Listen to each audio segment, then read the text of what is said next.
I believe that a really good way to understand a culture is through its gardens. This is an extraordinary journey to visit 80 inspiring gardens from all over the world. Some are very well known, like the Taj Mahal or the Alhambra. And I'm also challenging my idea of what a garden actually is. So I'm visiting gardens that float on the Amazon, a strange fantasy in the jungle, as well as the private homes of great designers, and the desert flowering in a garden. And wherever I go, I shall be meeting people that share my own passion for gardens and my epic quest to see the world through 80 of its most fascinating and beautiful gardens.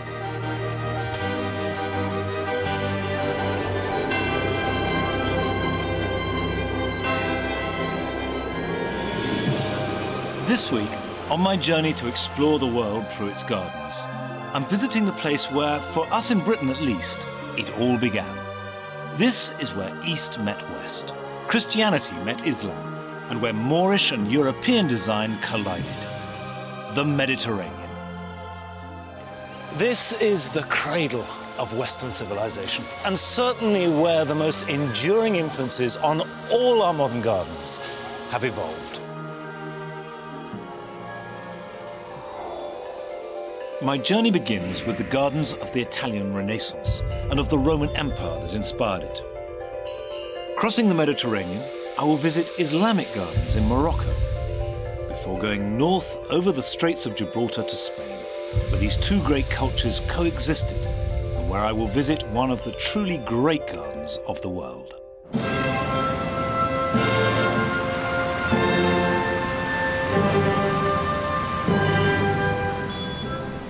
From its beginning, 750 years before the birth of Christ, the city of Rome grew to control a vast empire, which dominated the whole of the Mediterranean region, not to say the rest of Europe, until the 5th century AD.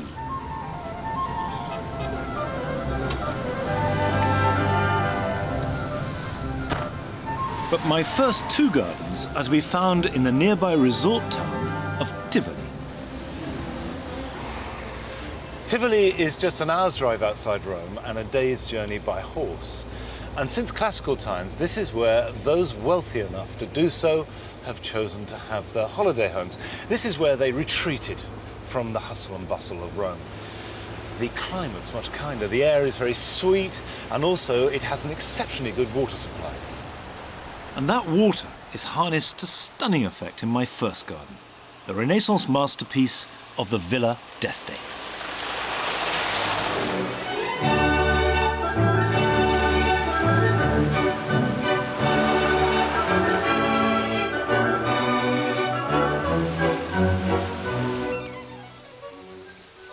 This may seem like an insignificant side street, but it is in fact the main road from Rome. And the garden was designed to be visited starting from here, the bottom. Now, unfortunately, the modern visitor isn't allowed to come through here, but we've got permission, so I'll take you through. The first thing that you notice when you come in is the sound of water, and that is a distinct clue of what's to come.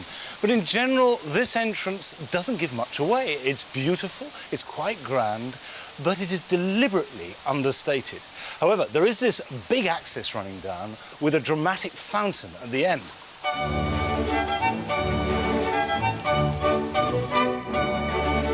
Turn aside from this central path and you will see one of the great water features.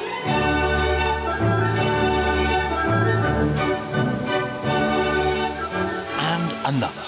Water is the main theme of Villa d'Este, and it is everywhere in the garden. The garden was built in the 16th century as a summer palace for Cardinal Ippolito d'Este, and its 8 acres are the most perfect example of a high Renaissance garden. In order to really understand this high Renaissance garden, you need to go back to a book published in 1485 by a man called Alberti called The Books of Architecture. It did two things. One, it explained the rules of Roman and Greek design, which was so influential.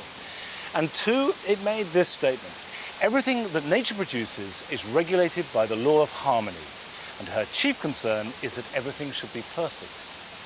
Now, this was incredibly liberating because instead of seeing nature as a hostile force that you had to protect yourself against, you could embrace it and use that harmony and that balance as an expression. And that is revealed in this garden everywhere. And above all, it allows that one element that you see in this garden, which is control. Ippolito d'Este, the son of Lucretia Borgia and a bishop from the age of 2, was one of the wealthiest and most ambitious men of his age. Between 1550 and 1565, Piero Ligorio, the papal architect, was hired to design and oversee the construction of his gardens. Ligorio plundered the ruins of nearby Hadrian's villa and employed the best artists and craftsmen that money could buy. The garden was and is a combination of allegory, learning, history and design, and was intended to impress every visitor with its magnificence.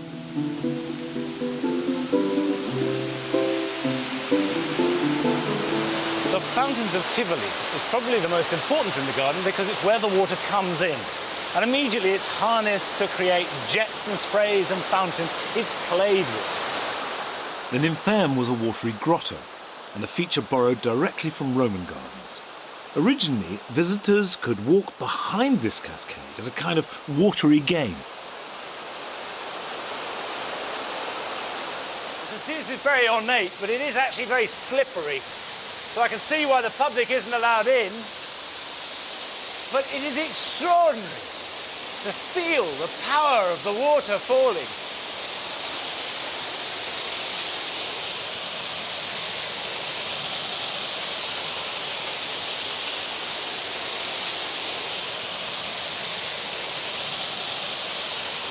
The people watching us filming can have no idea of the intensity and power of this water that's coursing through the veins of this garden. The garden is an extraordinary feat of hydraulic pyrotechnics, and I asked the garden's technical assistant how it all worked. Does it need pumps to make it work, or how is it fed? There are no pumps in this garden, as every fountain is gravity-fed. They all function at the same time, and the water flows at about 500 liters per second. This hydraulic system is still the original one, and although some repairs have been made in the past, every single part is faithful to the original. The hundreds of water features are all fed by the local river and controlled by 300 sluice gates. Francesco shows me how this wheel can turn off the enormous fountain of the organ on the lower terrace. Okay. Ready? Is it stiff? No, prova. Come no? Oh, okay.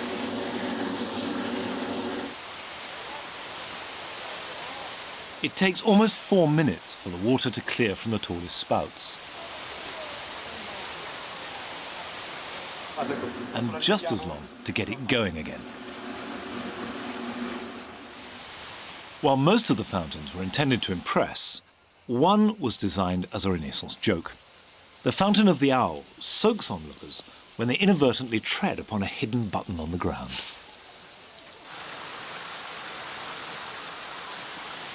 This is the Walk of 100 Fountains, and it's made out of 3 canals tiered on top of each other, running along a 130-metre terrace.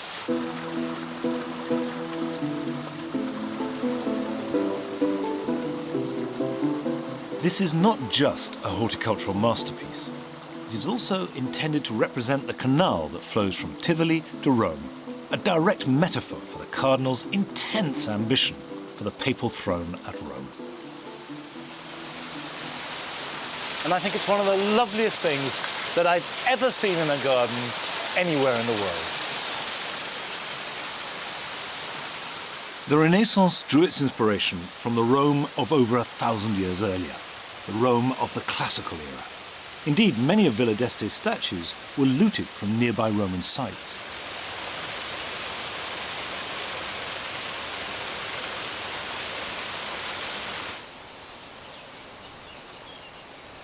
The visitor finally arrives at the top of the garden, a little weary and certainly overcome with the splendour and the power expressed through this garden. You then turn to look over it, and what you see is not just the garden, but the landscape stretching as far as the eye can see. And you realize the man that has made this has control over the whole lot. This garden is all about power. But it's worth remembering that the man who made it, Cardinal d'Este, never attained the power that he craved. He never became Pope. But what he did do was leave a legacy through his garden that has endured for centuries.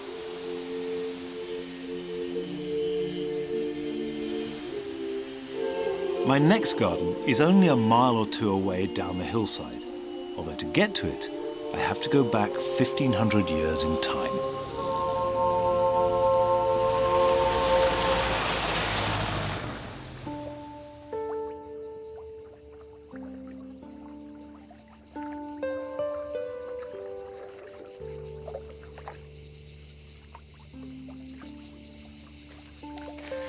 Villa Adriana, or Hadrian's Villa, was built in the beginning of the 2nd century by the Emperor Hadrian, when the Roman Empire was at its absolute peak. And above all, it's an expression of imperial power. It's also a marvellous example of classical design that's gone on to influence gardens and buildings right to the present day. Hadrian ruled as emperor for 21 years, from 117 to 138 AD. His power and wealth were unmatchable. On a personal level, he was learned and patronized all the arts. He built libraries, aqueducts, baths and theatres, and is said to have had an active role in designing this villa. More than half his reign was spent outside Italy, travelling through the empire, and he visited Britain and initiated the building of Hadrian's Wall. Influences from these travels, especially from Egypt and the cult of the god Serapis, are found running through the site. However, there is no doubt that it looks more like an archaeological site than a garden.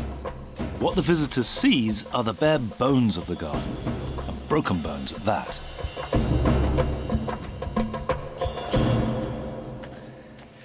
I confess that I'm having trouble grasping the enormity of the site. It's apparently over 280 acres big. And not all of it has been excavated, but what there is just massive. It's wrong, really, to think of it as a villa. It's a summer palace built by the richest and most powerful man in the world at the head of the largest empire that the world had ever seen. And Hadrian drew on all the immense practicality and expertise that made the Roman Empire so remorselessly efficient when he made the palace.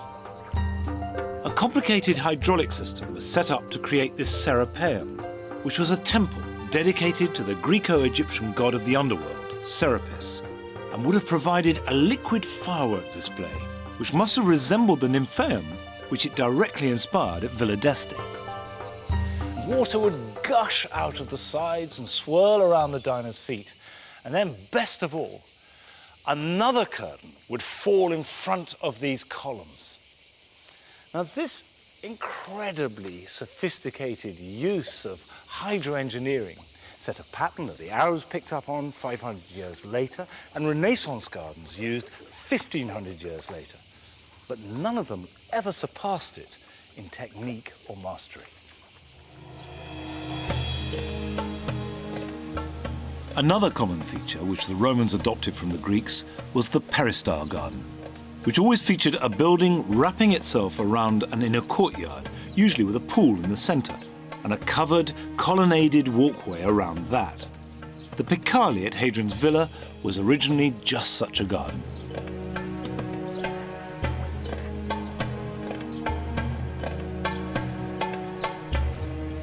Although this area was based upon the Athenian marketplace where people could stroll and chat, it actually was designed as an exercise yard. All around it was this enormous high wall, which was covered over, and then there were columns marked by the bay trees. And in the 18th century, they discovered an inscription which said it was exactly 429 metres around. Multiplied by 7 gave you 2 Roman miles, which was the perfect amount of exercise as decreed by Roman doctors. So you get an insight into the Roman mind. Amidst the splendour of the palace is this ruthless practicality.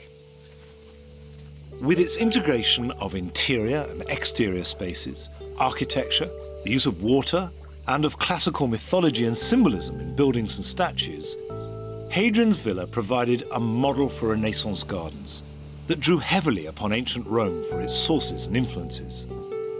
But after the fall of the Roman Empire, Villa Adriana was left to crumble as Europe descended into the Dark Ages and it was plundered down the centuries for its statues and stones.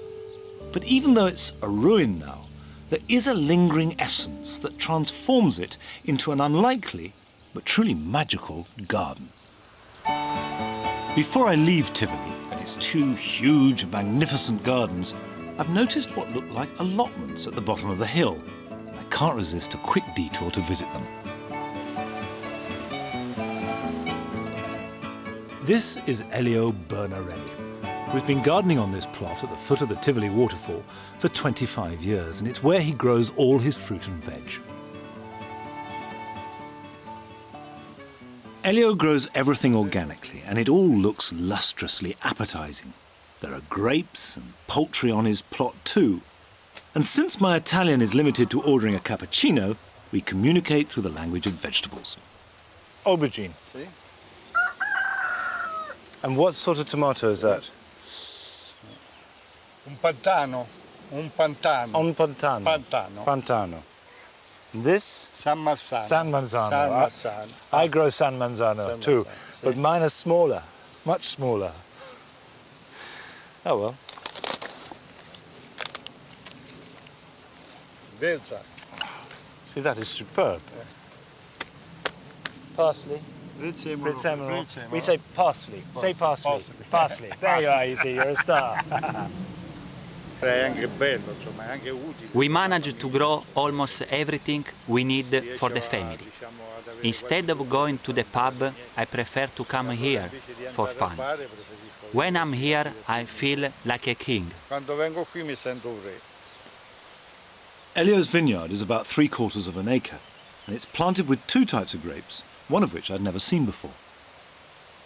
Uva pizzutello. These are Pizzutello grapes that were brought here by Villa d'Este as an ornamental plant, and is good to eat as well. Buono anche a mangiare. Elio also grows grapes for winemaking. From a single row, he can produce enough fruit to make up to 500 litres of homemade wine. He was very keen for me to try some of last year's vintage with some of his friends back at his shed. Chin chin. Hello there. As the sun set, we ate local cheese and tomatoes still warm from the sun that ripened them, all washed down with lots of Elio's wine. Sì, no. Dicevo a te se non devi piacere. No emperor or cardinal ever feasted better.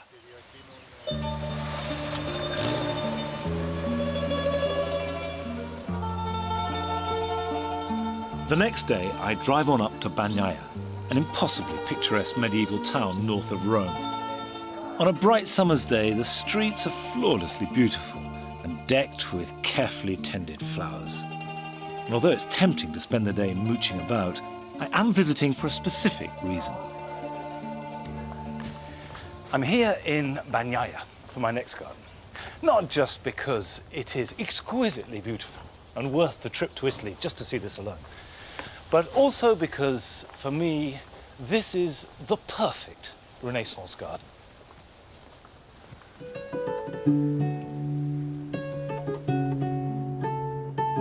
During the Italian Renaissance, a beautiful country villa was not just a retreat, but also a potent expression of status. And like Villa d'Este, this garden was created by an ambitious cardinal, Cardinal Gambara, who was granted the villa in 1560 by Pope Pius V. Gambara then commissioned one of the great architects of the 16th century, Giacomo Vignola, to redesign his summer retreat.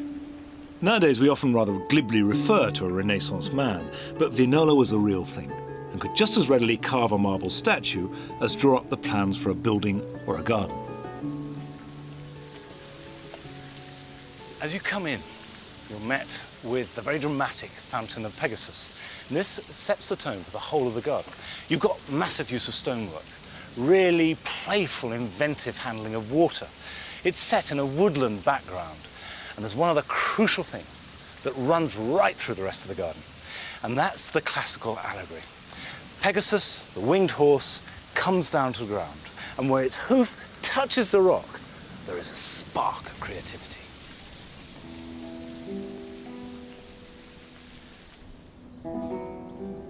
Heading up the hill, you go through a wooded parkland where the public can stroll and play. This is the Bosco, an area that represents wild nature, albeit still carefully controlled. Many scholars believe that the Bosco was a direct influence and predecessor of the English landscape movement 200 years later. From the Fountain of Pegasus, the path takes you up through the wood to the top of the garden, and it's important to see the garden from the top working down. It's a journey. The combination of a classical building, a loggia, with its columns and woodland is not so strange if you consider the Renaissance mind, where it absorbs the wild natural world into philosophy and art and design and literature, and feels that it can control it, it can rationalize it into something safe and beautiful. Whereas if you think of Britain at that time, right about the time that Shakespeare was writing Midsummer Night's Dream, the wood is dangerous and magical and potentially really scary. But here, you go from woodland and using classical imagery and make a garden.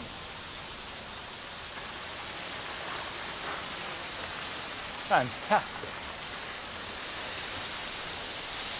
This is the Fountain of the Deluge, and it refers both to rain, which is the source of all water, and also the flood in the Bible. And the water itself just looks stunning. The design is organised along a central axis, which is emphasised by the fountains and watercourses arranged in perfect symmetry, and the garden only has one route down: follow the water. Flowing down the middle of a flight of steps is the water chain, a cascade that runs down in a series of swirling stone arabesques, before it tumbles out over a massive carved head of a crayfish, the emblem of Cardinal Gambara. The water then pours into the large basin of the Fountain of Giants, where two huge stone figures recline, representing the two great rivers of the Tiber and the Arno, which in turn symbolise the friendship between the papacy in Rome and the Medici family in Florence. And this is a symbolic reference that any educated Renaissance visitor would have immediately spotted. The water then continues, amazingly, down the centre of this huge stone table, which is over 50 feet long and designed specifically for al fresco entertainment. This dining table is the most fantastic object here in the whole garden. Over 50 foot long, could have had hundreds of guests here of the cardinal. And in the middle of it is this canal. And it's icy cold. Now this is a hot July afternoon here. It's a really warm day and yet it's cool water, and the wine could be kept cool in there. Dishes would float and keep cool on the water. And at the feet is another canal running, and that would give the air coolness and moisture, and you could nibble your toes in there if you so wished.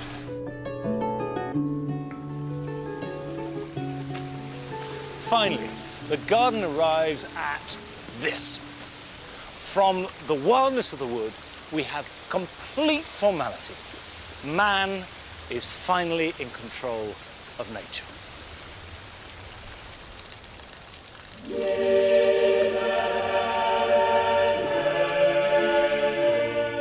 Vignola created an untroubled transition from the informality of the Bosco to the perfect geometry of the formal parterre, which consists of 16 squares of clipped box and yew with coloured gravel, centred around the final large fountain, the Fountain of the Moors, which is in the middle of a large square pool.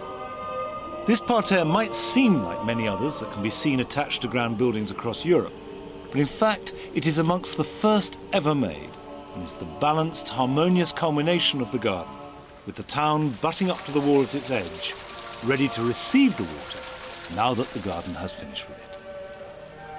Villa Lante is a masterpiece, setting the tone for almost all that has followed in Northern European gardens, right up to the present day. But now it's time to leave it and continue my journey. From Italy, my next destination is Marrakesh in Morocco, to visit the gardens of another great Mediterranean civilization that has also had a fundamental influence on the way that we still garden in the Western world. In the foothills of the Atlas Mountains, and fully 100 miles from the coast, Marrakesh might seem an odd destination for an exploration of Mediterranean gardens. But Islam had a huge influence on the gardens of the rest of Europe, especially those of Spain. The city was founded in 1062 by the Almoravid dynasty that came from the Middle East to conquer the native Berbers. From its inception, Marrakesh was a city of gardens, and today, on the edge of the modern city, remains an immense orchard of nearly 1,000 acres, which can reasonably claim to be one of the oldest intact gardens of the world.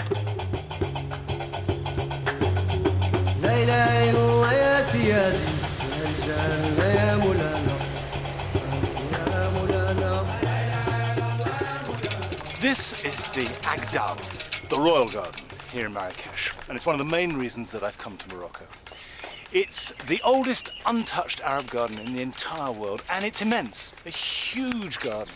And the gardeners go about their business riding bicycles. So I've taken a leaf out of that book, and that's how I'll go about it.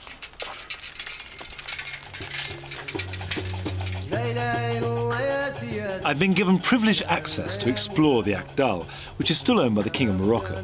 It was created in the 12th century and has hardly changed since. It's composed of a series of orchards producing figs, citrus, dates, pomegranates, almonds, apricots and olives. First thing you see about this garden is it challenges your whole conception of what a garden is when a garden is a farm or a garden is a bit of landscape. But even that is trying to fit it into a sort of westernized slot. The fact is, this is a garden, so one has to get used to that idea. You have to abandon the European concept of what a garden should or should not be. Here, function has beauty. Water has intrinsic beauty, but even more so because it nurtures growth. Blossom is beautiful in itself, but also as the precursor of fruit. Everything in the garden has a usefulness that enhances its aesthetic attraction. These oranges, which will have been here in some form or other for 1,000 years, not the same trees, but definitely citrus here, will have flowers that smell fantastic as you pass, but they'll also be gathered to be used in cooking and also preparing your hands to wash before you eat. So this boundary between what's useful and what is simply delightful just doesn't exist. Whoops. To tell me the story of this garden, I wanted to speak to someone who is an expert on the gardening culture of Morocco's Islamic past. From Spain to India, from the Alhambra to the Taj Mahal, this is the oldest unrestored 12th century garden in existence. Of course, the garden has changed over time. Certainly, the trees and vegetation are different. You can't expect to have 8th or 9th century plants today. But it is interesting that the style, design and irrigation system are all original. Around the Agdal is a very beautiful wall of peach-coloured mud that runs for almost 8 miles. This is typically Islamic, in that although fortified, it is modest and plain and doesn't hint at the richness of fruit and water within. Ah yes, water. For in the centre of the orchard is a vast expanse, the most valued element of all Islamic gardens, water. Mohammed, this is staggering. The lake has many functions. Primarily, it irrigates the garden's 500 hectares. Secondly, it provided drinking water from Marrakesh in the 12th century. The water was really clear then. But it was also used by the rulers' troops to learn how to swim. At that time, the Almohad Empire straddled Morocco and Andalusia, and the soldiers had to cross the Mediterranean Sea to get to Spain. So it would have been very dangerous not to know how to swim. The water for it, in this parched desert country, is brought in via subterranean canals from the Atlas Mountains, 15 miles away. These canals were made nearly 1,000 years ago and still work unchanged, exactly as built.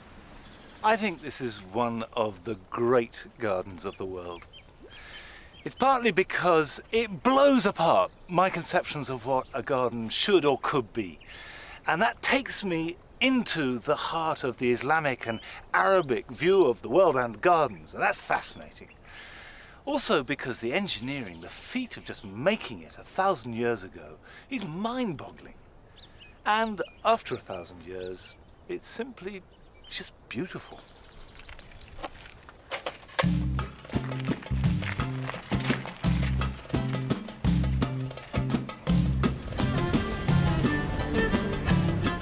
I go back to the centre of Marrakesh and to a new hotel, which is a riad in the heart of the Medina, the old city of Marrakesh. These can be a bit tricky to find, but many of the riads of the Medina still have a garden. What's fantastic about Marrakesh is that if your boundaries were really Calais and a few points south, you're suddenly confronted with real foreignness. Sort of all the faces and the smells and the life on the street and people making things and fixing it in a way that is challenging at every turn and beautiful. Then the streets get too narrow and my taxi can go no further, so my luggage and I continue on foot. I don't know where we're going. Welcome to Marrakesh.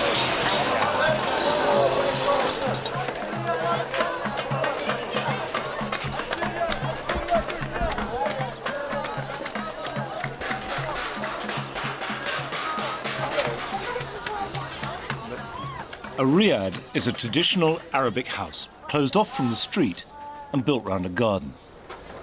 Bonjour. Bonjour, ça va très bien. Woohoo! Today, many in Marrakesh have been converted into boutique hotels. Aha, this is very beautiful. This is lovely. Yeah, it's a small paradise. It's Yeah. quite a big paradise. Yeah. Or is paradise big enough? They're known as the secret gardens of Marrakesh because they're invariably concealed from the outside gaze behind modest entrances.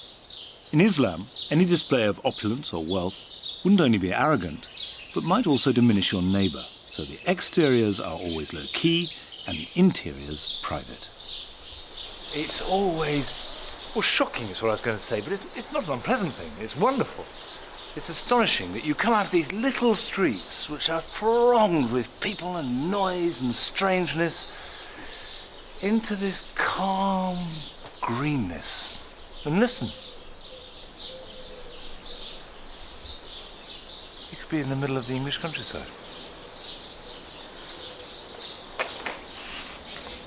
Islamic houses are built back to back with thick walls and few windows. This keeps them cool, with the light coming from the cloistered garden, which is the real focus of Moroccan domestic life, where the family gathers, eats, cooks, and of course grows food.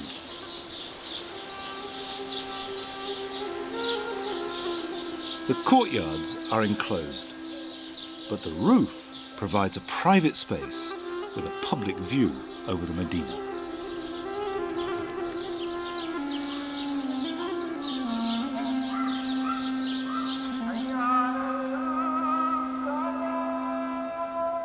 As the sun sets, the call to prayer echoes round the city. The baking heat of the day cools, and I go for a walk out onto the streets. To the Djima El Fana, the city's main square. Inevitably, tourists like myself are obvious targets for locals touting their various wares. A glass of freshly squeezed orange juice is refreshing nonetheless. Very good.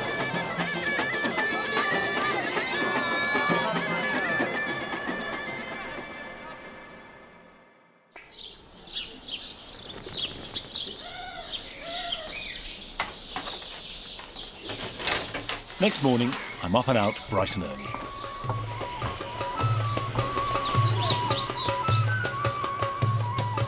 From when Marrakesh was founded in the 11th century, right up until the 1920s, 2/3 of the Medina was given over to orchards and gardens. In 1912, Morocco became a protectorate of France, and the orchard gardens rapidly declined as the green spaces were built up. However, there were new gardens made, and none more famously so than this one here, which was created by the painter Jacques Majorelle. He came to Morocco in 1917 for his health, and over the course of the next couple of decades, made this completely unique garden.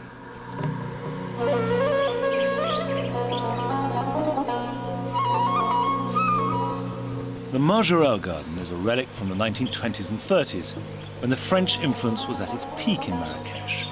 Wealthy, liberal bohemians came to the city for its sun, culture, and frankly relaxed attitude to sexual behavior.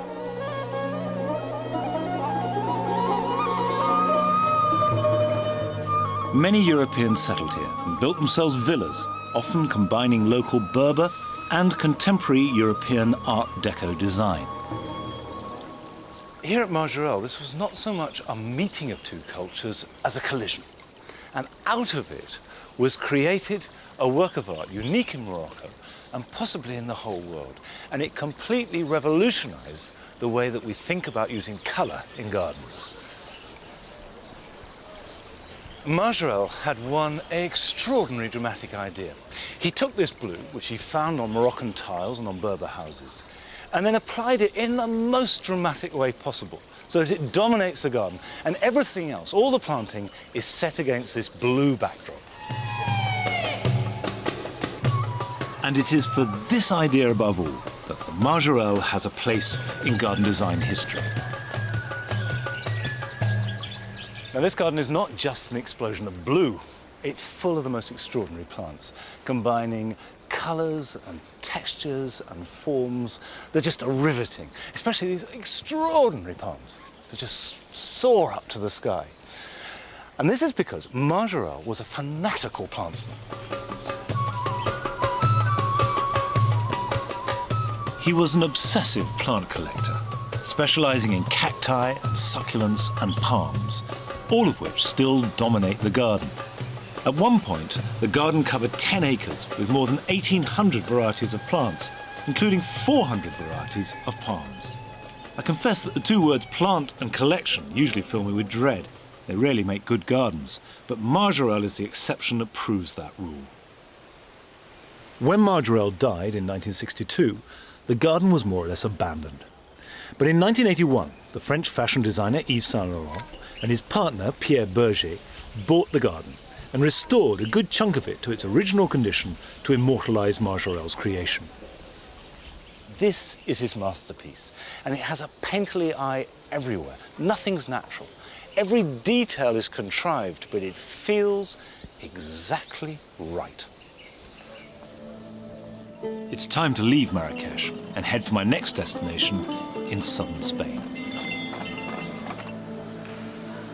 Travelling in French colonial style, I catch a night ride on the Marrakesh Express to Tangiers. It was built in the 1920s to transport the French Foreign Legion, but these days it carries an eclectic mix of travellers. 6. Right. It's very cosy.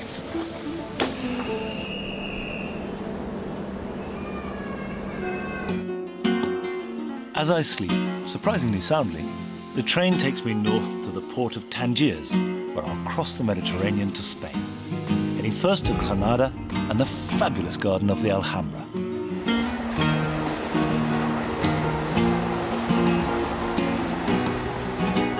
By daybreak, we've reached Tangiers, where I catch the hydrofoil across the Straits of Gibraltar, linking Africa and Europe. At this point, there was supposed to be a shot where I was about to tell you the significance of this brief 45-minute trip between the two continents. But the Straits are famous for being choppy, and I'm a landlubber through and through. And the reality was that I spent most of the trip with my head over the rail, donating my breakfast to the fishes, and quite unable to do more than stare silently at the horizon.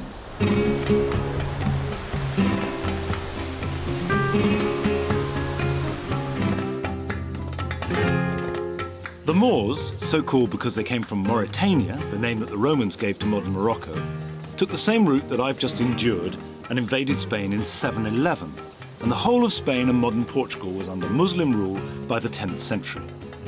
Islam dominated Spain for nearly 700 years, which is longer than Christianity has done since. It was a highly tolerant, civilized society, where Muslim, Jewish and Christian communities peacefully coexisted, and gardens were an important part of the culture. I'm here to visit the last great surviving garden of that period, the Alhambra. This plain, fortified, rather austere gateway is typical of the Islamic approach to palaces and gardens, but doesn't even hint at the treasures inside. The Alhambra is truly one of the great gardens of the world. It's one that I know a little bit. I once spent 4 days and nights within its walls, and yet I certainly hadn't exhausted its treasures. And you can see there are thousands, millions of people who visit here every year. And certainly if you want to understand how the Islamic mind has changed the whole way that Europeans garden, then you have to come here.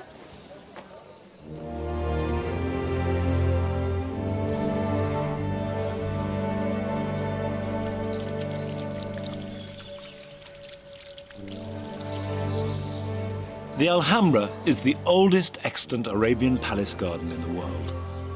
Rather than one coherent garden, it is an integrated complex of palace buildings and gardens, perched on top of 35 acres of hillside. It was originally built during the Nasrid dynasty by Sultan Muhammad, who ruled Granada from 1238. What we now see in the Alhambra consolidates 600 years of Islamic European culture. In traditional Islamic style, it was intended to be an earthly paradise, a mirror of heaven, based upon ancient Persian gardening principles of water, symmetry, and enclosed spaces.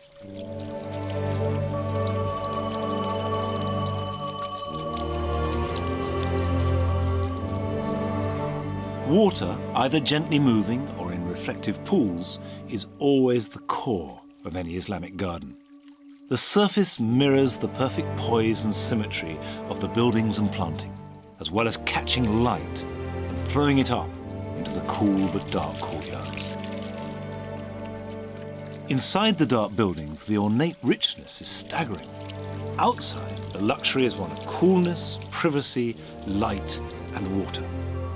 This is the court of the myrtles, where the only plant is myrtle in long hedges, cut at the perfect height to brush your hands along, and so be trailed by its deliciously musky scent. And if you can imagine, from these windows you would have maybe tapestries hanging, carpets. This very clean, simple space would have also had silks and cushions and gorgeously dressed people.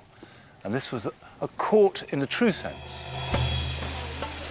The timing of the buildings, mainly from the middle of the 13th century to the middle of the 14th, coincides with the development of irrigation and are an expression of the way that water in this harshly arid region can be harnessed for pleasure. The water here, in all its guises, is a display of wealth that couldn't be more impressive had it been molten gold. The highest point of the Alhambra is the Generalife, the summer hunting lodge where the Sultan could escape the intrigue of court. This is the patio of the canals. Ironically, the avenue of waterspouts, probably the most famous feature of the entire Alhambra, is unlikely to be an original Moorish feature, because it would have been too noisy and competed with the gentle music playing for the Sultan's pleasure. But the water stairway on the steps up to the mosque is original, and it's unchanged since it was built in the 14th century. The water runs down the banisters along these steps. Originally, apparently, it would have run down the middle too. And instantly, you're in a sort of cool, slightly damp, green tunnel. It's lovely. Feels really refreshing after the baking heat. It actually had a more serious purpose, because these steps led to the oratory, and the idea was you wash yourself and prepare yourself before prayer. And it's so typical that you get this combination of the sacred and the sensuous, all in a garden. The whole of Spain was gradually reclaimed by Christian crusaders until in 1492, the Alhambra was the last Islamic outpost to fall, and the last of the Moorish rulers, Boabdil, was driven out of Spain. But it survives as a glorious monument to one of Europe's greatest and perhaps least appreciated cultural heritages. Another Spanish city founded deep in Moorish culture is Cordoba, 60 miles north of Granada. I've timed my visit here to coincide with the annual festival of patio gardens.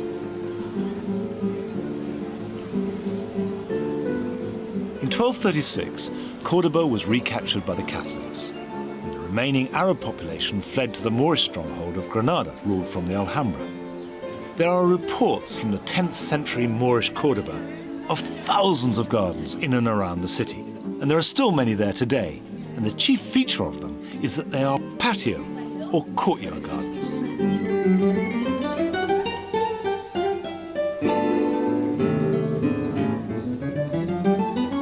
For 2 weeks every May, the city celebrates the Festival of the Patios, where hundreds of people open up their homes to show off their gardens.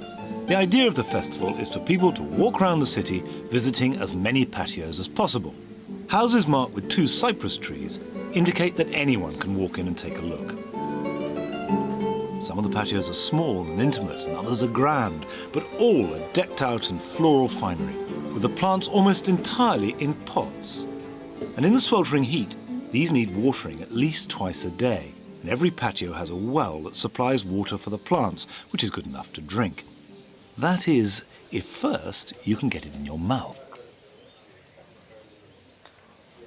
Okay. Okay. Now, you know I'm about to put water over most of my front. Okay? Vale. Vai, Arthur. Very good.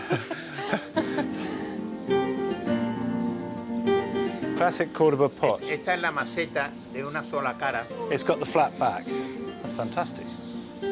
Cordoba was an industrial city, and as people came from the countryside looking for work, families would occupy a room or two of the large square buildings built around courtyards on 3 or 4 floors. The patios became communal living spaces where people washed, ate, and entertained each other. They also became communal gardens with a few plants, nearly always in pots. In the late 20th century, these communal buildings became rarer as Spain became more affluent and more people could afford to live in self-contained homes. But many still treat the courtyard as their garden and spend an important part of their lives there.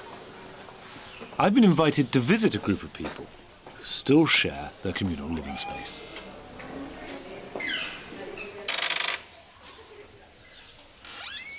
Hello. Hello. Hello. Bien. Pasa, Kenny. Este es el patio nuestro. It's beautiful. It's extraordinary, and it's beautiful. ¿Es Fran?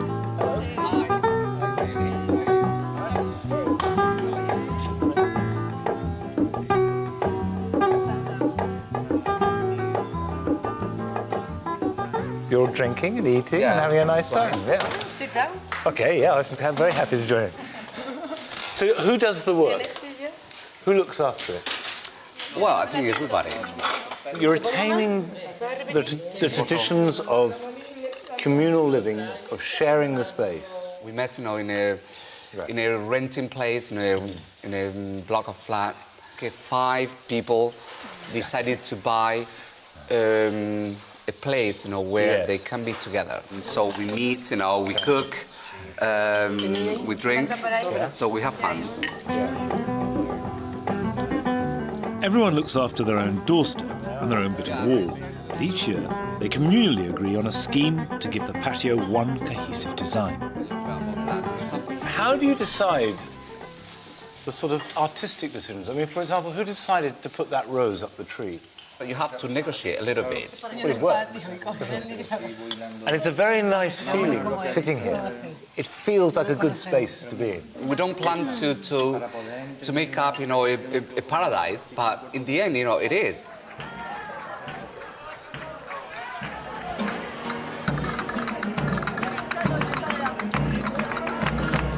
We eat and drink very well, but this is Spain. By midnight, the night is just beginning. The streets are full of people looking for a party and, amazingly, still looking for gardens to visit.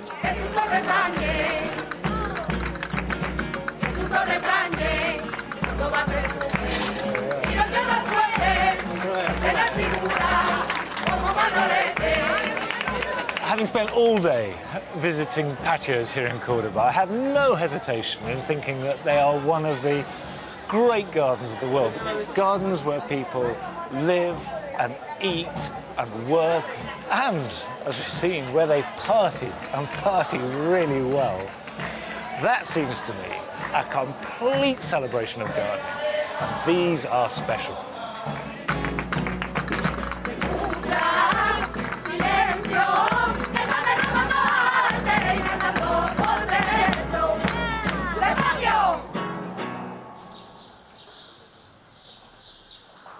After a few hours' sleep, I'm up to catch the 8 o'clock train to Madrid.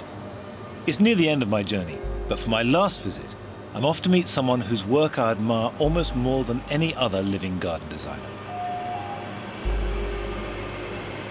He's someone who seems to have distilled all the different strands of Mediterranean culture, classical through Islamic and modern Christian influences, into one coherent style, combining a feeling for landscape, gardens, spirituality and philosophy that I find thrilling.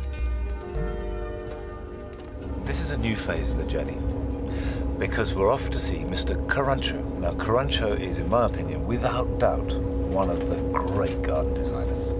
And we've got the opportunity to meet him in his own home. Now, for me, that's fantastic. I go as a fan. And I really want to find out how all this weight of history and cultural depth is reflected in his work in modern-day Spain.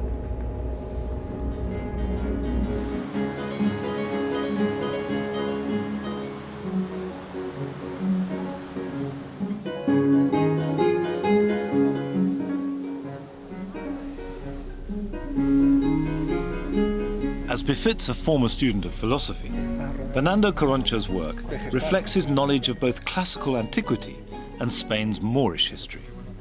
He's fascinated by the deep relationship that man has with the landscape and has experimented with agricultural crops as materials for his gardens, like his spectacular wheat garden at Mas de les Voltes on Spain's Costa Brava, which brought him international recognition.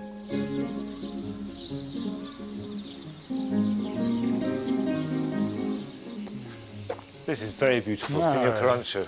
How nice to see you. Senor Carrancho's home is just outside Madrid. As I arrive, he greets me with his son Pedro.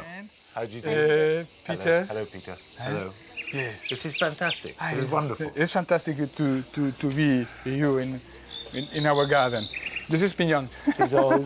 Yes, it's very old. It's very old. This is very beautiful. Thank you, Monty.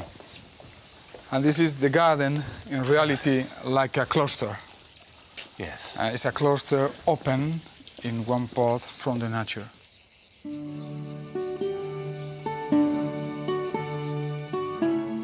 Although completely modern, evidence of Spain's Islamic heritage is clear to see. The exterior of the house is almost windowless. It's warm, strong, but closed, balanced between modesty and privacy.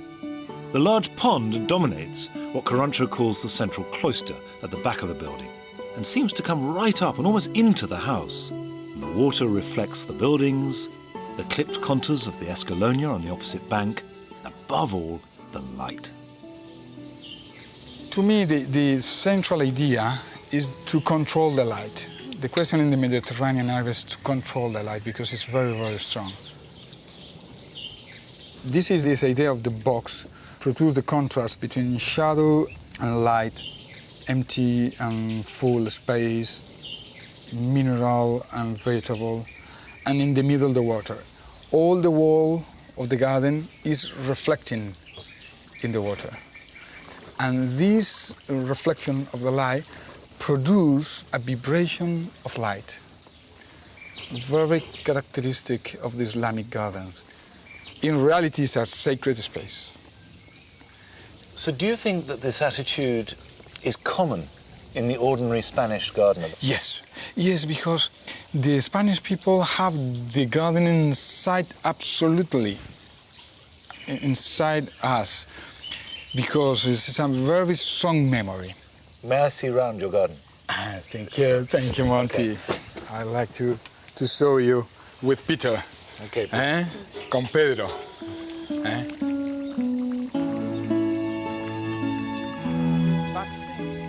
Everything in Fernando Carancho's garden is very simple, strong and poised.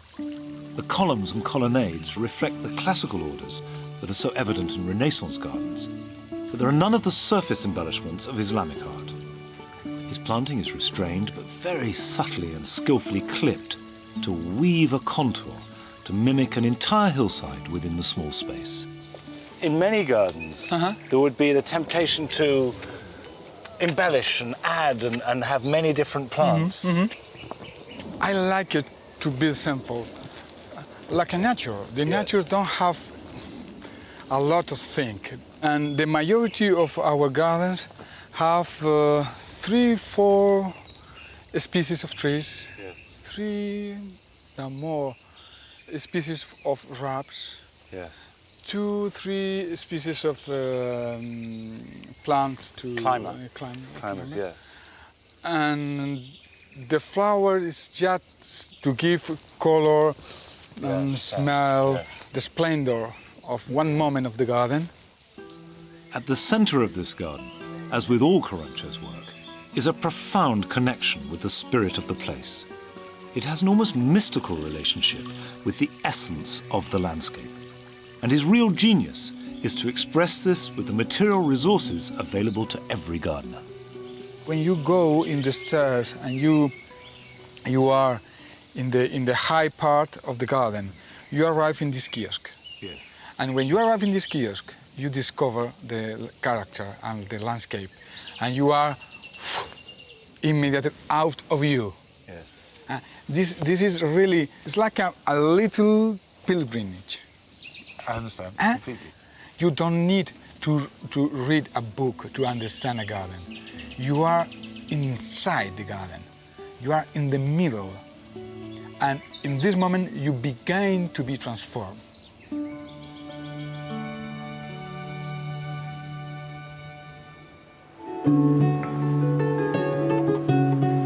My brief jaunt around the gardens of the Mediterranean has revealed how they reflect the strength of two very different cultures, the classical and Islamic. Yet it's also shown me how both have enriched and informed each other from very earliest times.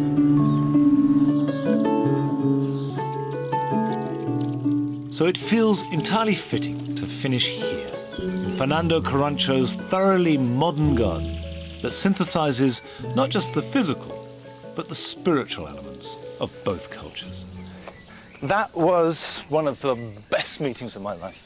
I knew I loved his gardens, but I tell you, I love the man. He's completely in tune with the way that I see the world, and what he's done is to refresh me and inspire me. I want to go and look at gardens completely differently now. Join me next time as I visit a country with amazing indigenous flora, a nation that is forging a new identity for itself through appreciation of its environmental wonders, South Africa.